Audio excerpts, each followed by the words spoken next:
नमस्कार, मैं हूं जगत सिंह अवाना और आप देख रहे हैं सरवीना टाइम्स। दोस्तों, देश के हालात क्या इतने खराब हो गए हैं कि अब बड़े बड़े लोग, बड़े बड़े उद्योगपति, बड़े बड़े क्रिकेटर, बड़े बड़े व्यापारी इस देश को छोड़कर जाना चाहते हैं। आपको यकीन है? आपको यकीन नहीं हो रहा है?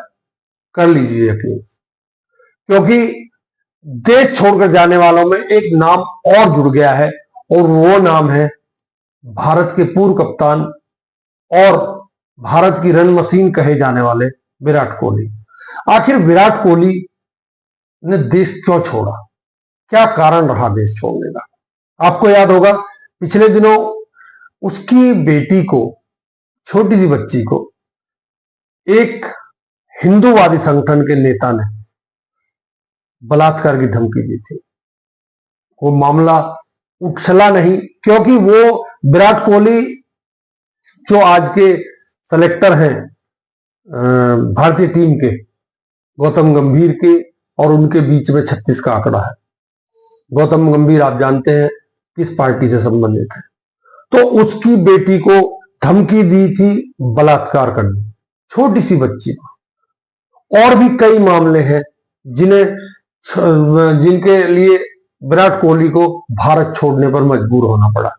जाते जाते विराट कोहली अपने एक ट्वीट में क्या लिख रहे थे? और निकलकर सामने आई है। राजू परुलेकर हैं, उन्होंने लिखा मीटू। क्या लिखते हैं? मीटू क्यों लिखना पड़ा? Virat Kohli, I want distance from Indian politics and noise. मैं भारतीय राजनीति और वहां के शोर से दूर रहना चाहता हूं, for the safety and privacy of my kids, so that's why I am living in London. इन्होंने कहा इसीलिए मैं प्राइवेसी चाहता हूं, सेफ्टी चाहता हूं अपने बच्चों की, इसीलिए मैं लंदन जा रहा हूं। मैं लंदन थ्रीट, याद है आपको? विराट कोहली की बच्ची, मासूम बच्ची, जैसे कुछ नहीं पता दुनिया के बारे में, लुच्चे लफंगे। आखिर ऐसे हालात क्यों बन रहे हैं? क्या कारण है कि देश छोड़कर जाने के लिए मजबूर हो रहे हैं? आज इसी पर मैं आपको कई वीडियो दिखाऊंगा और इसी पर बात करूंगा। विराट कोहली भारत की आन बान और शान है। उनके योगदान को भारतीय क्रिकेट में कभी भुलाया नहीं जा सकता, परंतु एक झटके में वो देश छोड़कर जाने को तैयार हो गए। क्यों हो गए आपकी समझ में आ जाएगा। मैं अब शुरू करता हूं आज की खबर। ये दो पत्रकार हैं, एक का नाम है राजीव प्रताप जो उत्तराखंड के हैं और दूसरे हैं मुकेश चंद्राकर जो छत्तीसगढ़ के हैं। इत्तेफाक देखिए, दोनों ने ही सरकार के खिलाफ खबर चलाई और दोनों के ही सब अलग अलग, किसी एक का नाले में मिला, एक का कबाड़े में मिला। सोचने वाली बात है। जहां एक तरफ भारत का गोदी मीडिया किस तरह की खबरें आपको पेश कर रहा है, ये भी आप देख लीजिए। मैं ये बोलूंगा नहीं ये क्या बोल रहे हैं, आप एक बार देख लीजिए सारी फोटो।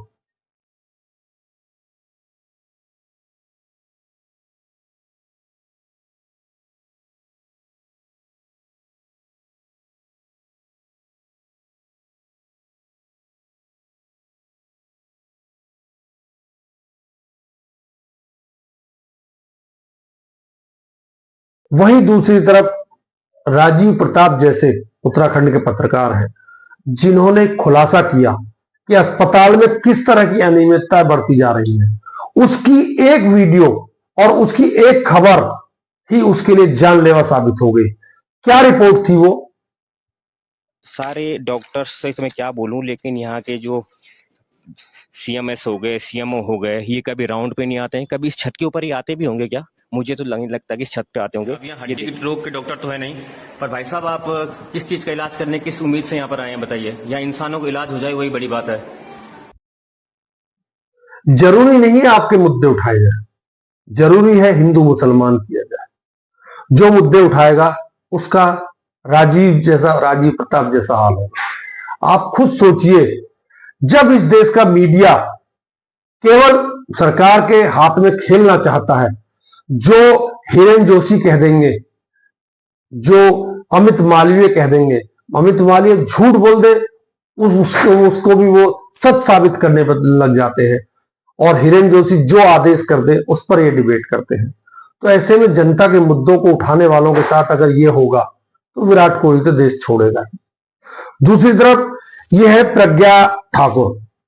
प्रज्ञा ठाकुर अक्सर विवादों में रहती है। सांसद बनी भोपाल से, मालेगांव में बम ब्लास्ट हुआ, उसमें वो निरपराध घोषित हो गई, ये इन्होंने नहीं किया, परंतु उनकी हरकतें इस समाज को तोड़ने वाली हैं। वो समाज में ऐसी परिभाषा तय बनाना चाहती है ताकि समाज उल्टा पुल्टा होता रहे। अभी हथियारों के साथ हथियारों की पूजा कर रही थी ये मैडम।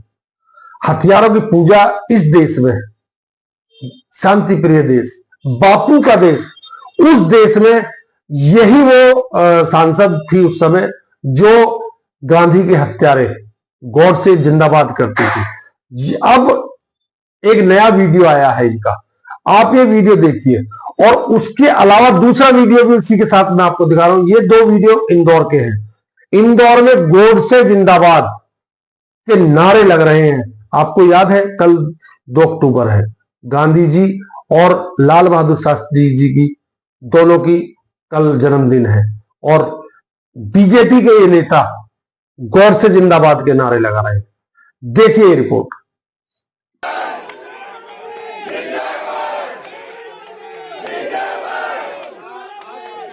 करके भैयालाल का बताया जा रहा है गुजरात पुलिस मुस्लिम लीग को गिरफ्तार कर उनका जुलूस निकाल रही है, और दूसरी भाजपा की पारंपरिक वोटर से नारेबाजी कर रहे हैं। मदर ऑफ डेमोक्रेसी पर मेजोरिटिज्म पूरी तरह से हावी हो चुका है। देखते जाइए। लेकिन आपको पता है कि मियाओं में कोई भाई बहन का रिश्ता होता ही नहीं, तो वो हमसे बहन का रिश्ता कैसे निभा लेंगे? इसलिए सटे साथियों सभा करे, इस प्रकार का मंत्र हमें हमारे शास्त्रों से लेकर के उस पर चलना पड़ेगा। ये बहुत रखी हुई हैं जो मैंने इस वीडियो में दिखाया, आप अंदाजा लगाइए ये हो रहा है। और क्यों हो रहा है? क्योंकि ये वही वाली मैडम है, जब ये भोपाल से सांसद हुआ करती थी तो महात्मा गांधी में भरोसा नहीं था इनको नाथूराम गोडसे में भरोसा था। तो नाथूराम गोडसे के पूजकों को नरेंद्र मोदी साहब ऐसे ही सांसदी से नवाजते हैं।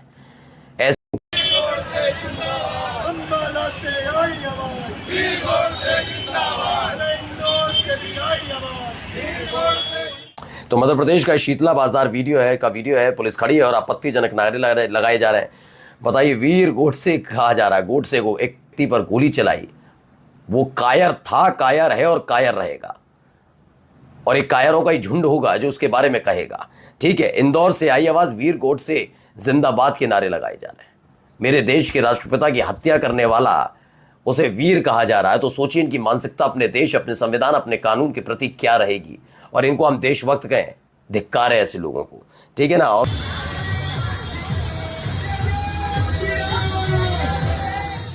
तो बैनर पोस्टर लेकर चल रहे हैं। ये भी मध्य प्रदेश के इंदौर से निकली खबर। अखिल भारत हिंदू महासभा ने मुसलमानों के संपूर्ण बहिष्कार का आह्वान करते हुए पोस्टर दिखाकर रैली निकाली। इस रैली के जरिए संगठन ने खुलेआम मुस्लिम समुदाय के खिलाफ नफरत फैलाने की कोशिश की। यानी संविधान आयोजन में पहुंचा मुस्लिम युवक, हिंदू संगठन ने कोई लोगों ने पकड़ा, युवक को माता की मूर्ति के समक्ष दंडवत प्रणाम करवाया, साथ ही युवक को प्रसाद भी खिलाया और उसे माता के जयकारे भी लगवाए। मामला छत्तीसगढ़ के जगदलपुर का है। हिंदूवादी संगठन के पदाधिकारियों ने बताया कि हमने पहले ही कह दिया था कि गरबा आयोजन में किसी गैर हिंदू का प्रवेश नहीं होने दिया जाएगा। राजीव प्रताप की हत्या के बाद राहुल गांधी ने ट्वीट किया है, का लापता होना और फिर मृत पाया जाना सिर्फ दुखद नहीं, भयावह है। इस मुश्किल वक्त में शोकाकुल परिवार को अपनी संवेदनाएं व्यक्त करता हूं और उनके साथ खड़ा हूं। बीजेपी राज में आज ईमानदार पत्रकारिता भय और असुरक्षा के साए में जी रही है। जो सच लिखते हैं, जनता की आवाज उठाते हैं, सत्ता से सवाल पूछते हैं, उन्हें धमकियों और हिंसा से चुप कराने की कोशिश की जा रही है। राजीव जी के साथ हुआ पूरा घटनाक्रम ऐसे ही षड्यंत्र की ओर इशारा करता है। राजीव जी की मृत्यु की अविलंब, निष्पक्ष और पारदर्शी जांच होनी चाहिए और पीड़ित परिवार को बिना देरी न्याय मिलना चाहिए। खबर देखिए, यह खबर है छत्तीसगढ़ से। ये एक व्यापारी है, इनको ईडी ले गई उठाकर और इन्हें मारा, पीटा और इनसे कहा कि आपको भूपेश बघेल का नाम लेना है। भूपेश बघेल को ये ईडी फंसाना चाहती है इनके थ्रू। सुनिए क्या बोल रहे हैं ये। तेरे से पहले और कौन कौन था वहां? नहीं, बहुत लोग थे, सबको छोड़ दिए, मेरे को रख लिए। तो ये हेमंत चंद्राकर नाम के एक व्यापारी हैं जिनको कल ईडी के अधिकारी ने पूछताछ के बहाने बुलाकर बेरहमी से पीटा, मां बहन की गालियां दी और कहा तेरी बेटी तुझे देख नहीं पाएगी, नहीं तो भूपेश बघेल का नाम ले। भूपेश बघेल छत्तीसगढ़ के पूर्व मुख्यमंत्री, कांग्रेस के नेता। भूपेश बघेल के नाम लेने के लिए ईडी। वहीं दूसरी तरफ परसों रवीश कुमार एक दिल्ली में एक पंडाल में पूजा में पहुंच जाते हैं और वहां लोग घेर लेते हैं रवीश कुमार को और अपने अपने मुद्दे बताते हैं, ये परेशानी, ये परेशानी, आप अपने वीडियो में ये उठाइए, अपने वीडियो में ये उठाइए। तो उनका जवाब रवीश कुमार ने दिया और उन्होंने उस जवाब को अपने ट्विटर पर भी डाला है। एक बार देखिए। टकरा गए। अपनी व्यथा बताते हुए उनकी आंखों में आंसू थे कि आखिरी साल है, अब मौका नहीं मिलेगा, हमारे मुद्दे को लेकर थोड़ा सा चला दीजिए। इसी थोड़ा सा को लेकर बातें होने लगी। बात मीडिया को लेकर भी हुई, लेकिन उन बातों से युवक को संतोष नहीं हुआ कि परीक्षा क्यों नहीं ठीक हो सकती। ऐसा कोई राज्य नहीं है जहां यह समस्या नहीं है। दरअसल यह मुद्दा राजनीति से ऊपर हो गया है, लेकिन अभी भी इसका जोर मेरी परीक्षा तक सीमित है। सबके लिए सभी परीक्षा का मुद्दा नहीं बन पाया है। कहीं एसएससी को लेकर ट्विटर पर ट्रेंड है, तो बिहार में बीपीएससी को लेकर बंगलुरु में छात्रों का वीडियो आया था। उत्तराखंड से भी इसी ट्विटर पर प्रदर्शनों के खूब सारे वीडियो देखे। जिस देश में पत्रकार की हत्या यानी राजीव प्रताप, पत्रकार पर मुकदमा आम हो चुका हो, उस देश में लोग मीडिया से उम्मीद करते हैं, हैरानी होती है। उन्हें इतना ही नहीं दिख रहा कि गोदी मीडिया का मतलब मीडिया नहीं होता। गोदी मीडिया का मतलब है मीडिया का खत्म हो जाना। यूट्यूबर पत्रकारिता कर रहा है, लेकिन कोई एक यूट्यूबर अखबार और चैनल का विकल्प नहीं हो सकता और ना सभी विषयों पर वीडियो बना सकता है। जो वीडियो बन रहे हैं उन्हीं का प्रशासन पर असर नहीं, बल्कि प्रशासन का दुस्साहस इतना बढ़ गया है कि यूट्यूबर पर केस कर देता है। अफसोस हुआ कि उनकी बातें कहीं नहीं पहुंच रही हैं। छात्रों को मीडिया से उम्मीद करने से पहले गोदी मीडिया को समझना चाहिए। जिस माध्यम की कोई साख नहीं है, उस पर थोड़ा सा उनका मुद्दा चल जाने से असर नहीं होगा। सोनम वांगचुक, जुबिन गर्ग, पेपर लीक, घोटाला, एसआईआर में की प्रक्रिया में धांधली, उसके अलावा उत्तर प्रदेश की क्राइम की खबरें, बिहार की क्राइम की खबरें और ढेर सारी ऐसी खबरें जो आम जनमानस से जुड़ी हुई है, उन सब खबरों को हमने उठाया, हम आपके सामने लेकर आए। क्या मैं आज आपसे पूछता हूं, क्या आपने कभी गोदी मीडिया के किसी पत्रकार से यह कहा जो रवीश कुमार से वहां के लोगों ने कहा था कि हमारा ये मुद्दा उठाइए, या अभिषार शर्मा जैसे पत्रकार जिनके ऊपर 3-3 केस अभी हो जाते हैं, मानहानि का मुकदमा, उसके अलावा दखलंदाजी का मुकदमा, उसके अलावा और भी एक मुकदमा, क्या कभी आम पब्लिक ने इस गोदी मीडिया के सामने यह कहा कि तुम हमारे मुद्दों को क्यों नहीं उठाते? ये आखिर यूट्यूबर की जो जिसकी लिमिटेशंस है, जिसकी सीमाएं हैं, उन्हीं से क्यों कहते हैं ये लोग? क्या गोदी मीडिया आपकी नहीं सुनता? अगर नहीं सुनता है तब टीवी देखना बंद कर दीजिए, खबरें मत देखिए, ये अपना आप लाइन पे आ जाएंगे।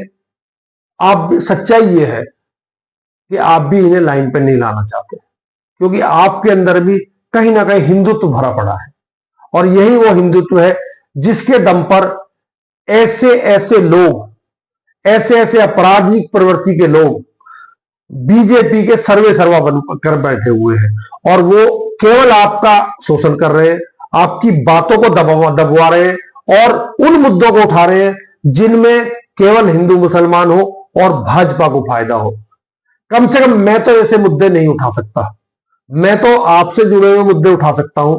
आप मेरा वीडियो देखो ना देखो, मुझे कोई फर्क नहीं पड़ता, क्योंकि मैं अखबार भी पिछले 28 साल से चला रहा हूं। लोग मेरे अखबार को माने ना माने, मुझे कोई फर्क नहीं पड़ता।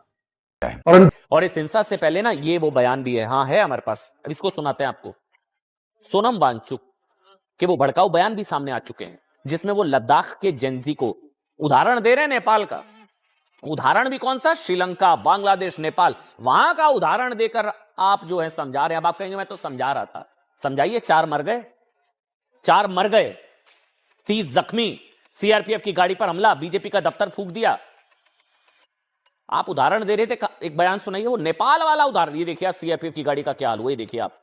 कौन लोग हैं ये नेपाल वाला प्रयोग करने की कोशिश कर रहे थे, सीआरपीएफ की गाड़ी फूंक दी, 4 लोगों को मार दिया, बीजेपी के दफ्तर फूंक दिया, 30 लोग जख्मी, पुलिस वालों सब उन लोगों को दौड़ा दौड़ा कर मारा गया। अब सुनिए वो बयान, वो नेपाल वाला बयान सुनाइए।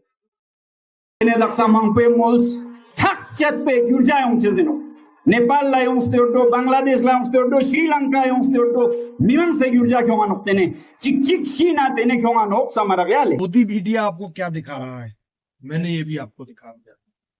यूट्यूबर आपको क्या दिखा रहे हैं, ये भी मैंने आपको दिखा दिया। आपको तय करना है कि आप क्या चाहते हैं।